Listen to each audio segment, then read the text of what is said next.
ASMR Bible series. We are picking up right where we left off in the book of Proverbs. It can never hurt to go through and talk through a little bit of wisdom.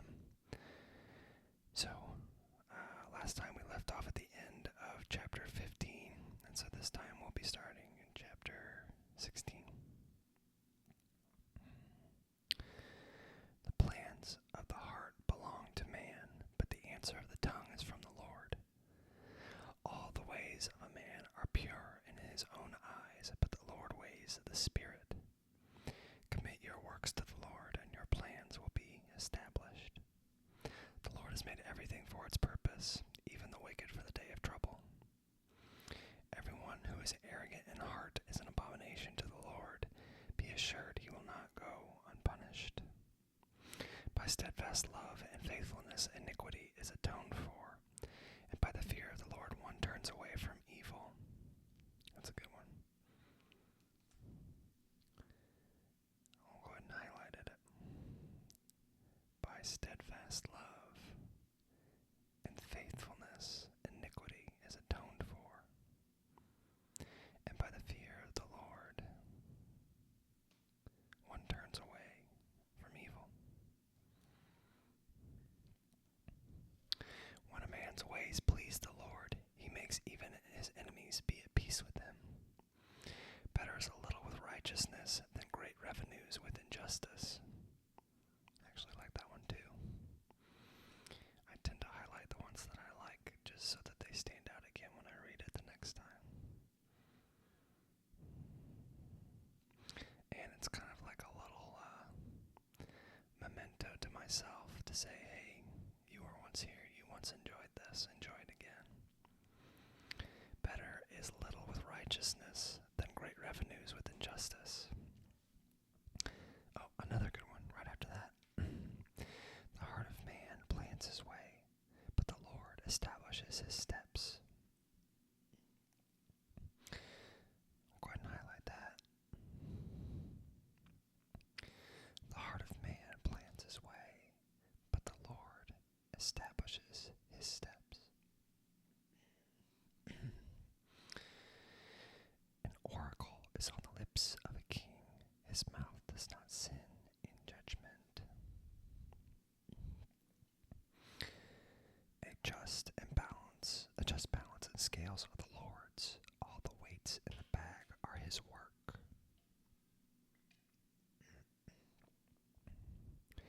It is an abomination to kings to do evil, for the throne is established by righteousness. Righteous lips are the delight of a king, and he loves him who speaks what is right.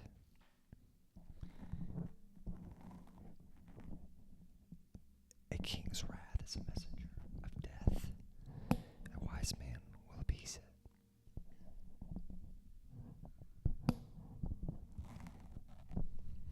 Next page.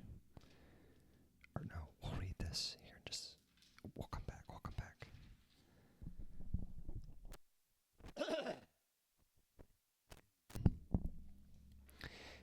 In the light of a king's face there is life, and his favor is like the clouds that bring the spring rain.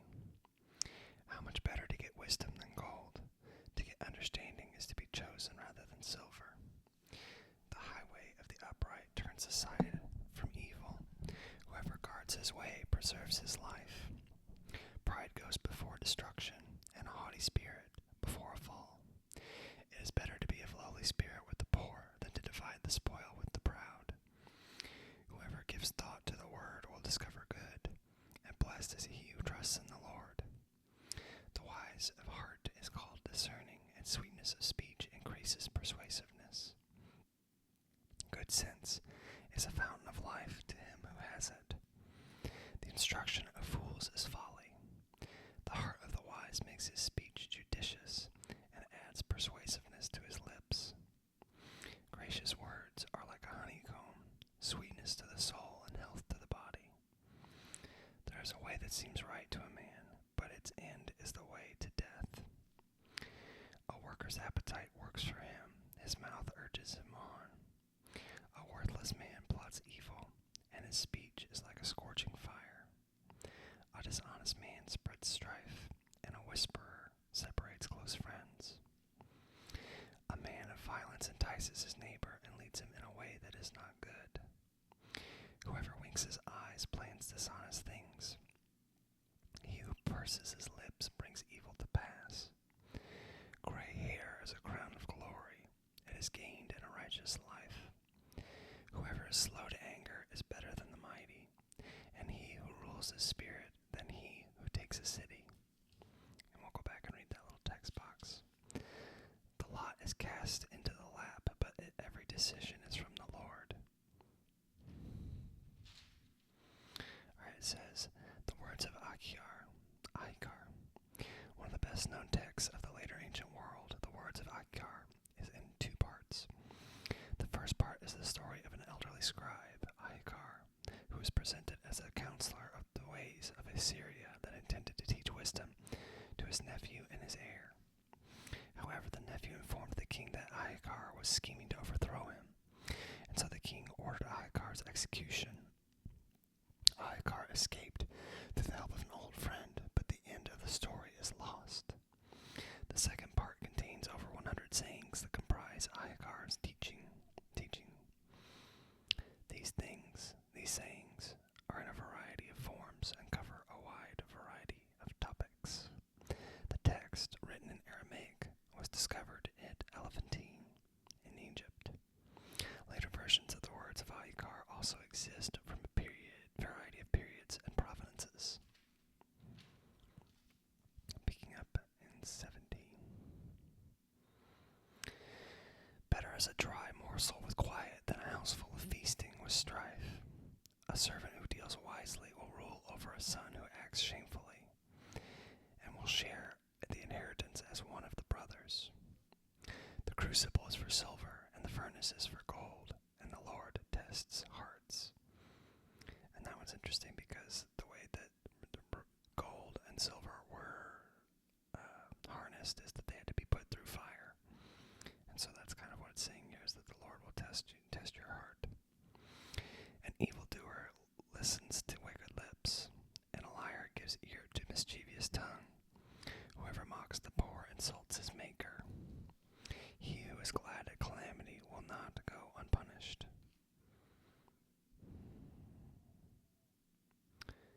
Whoever mocks the poor insults his maker. He who is glad at calamity will not go unpunished. A good reminder that every person has intrinsic value and is made in the image of God. Grandchildren are the crown of the aged, and the glory of children is their fathers. Fine speech is not becoming to a fool, still less is false speech to a prince. A bribe is like a magic stone in the eyes of the one who gives it. Wherever he turns, he prospers. Whoever covers an offense seeks love, but he who repeats a matter separates close friends. A rebuke goes deeper into a man of understanding than 100 blows into a fool. That's a good one. An evil man seeks only rebellion, and a cruel messenger will be sent against him. Let a man meet a she-bear robbed of her cubs rather than a fool in his folly. If anyone returns evil for good, evil will not depart from his house. The beginning of strife is like letting out water, so quit before the quarrel breaks out. He who justifies the wicked and he who condemns the righteous are both like an abomination to the Lord. Why should a fool have money in his hand to buy wisdom when he has no sense? A friend loves at all times, and a brother is born for adversity. That's a good one. One who lacks sense gives a pledge and puts up security in the presence of his neighbor. Whoever loves transgression loves strife. He who makes his door high seeks destruction. A man of crooked heart does not discover good, and one with a dishonest tongue falls into calamity. He who sires a fool gets himself sorrow, and the father of a fool has no joy. A joyful heart is good medicine, but a crushed spirit dries up the bones. The wicked accepts a bribe in secret to pervert the ways of justice. discerning set his face towards wisdom, but the eyes of a fool are on the ends of the earth. A foolish son is a grief to his father, and bitterness to her mother who bore him. To impose a fine on a righteous man is not good, nor to strike the noble for their uprightness. Whoever restrains his words has knowledge, and he who has a cool spirit is a man of understanding. Even a fool who keeps silent is considered wise. When he closes his lips, he is deemed intelligent. Whoever isolates himself seeks his own desire. We're in chapter 18 now. He breaks out against all sound judgment. A fool takes no pleasure in understanding, but only in expressing his opinion. I'll read that one again. A fool takes no pleasure in understanding, but only in expressing his opinion. When wickedness comes, contempt comes also, and with dishonor comes disgrace. The words of a man's mouth are deep waters. The fountain of wisdom is a bubbling brook.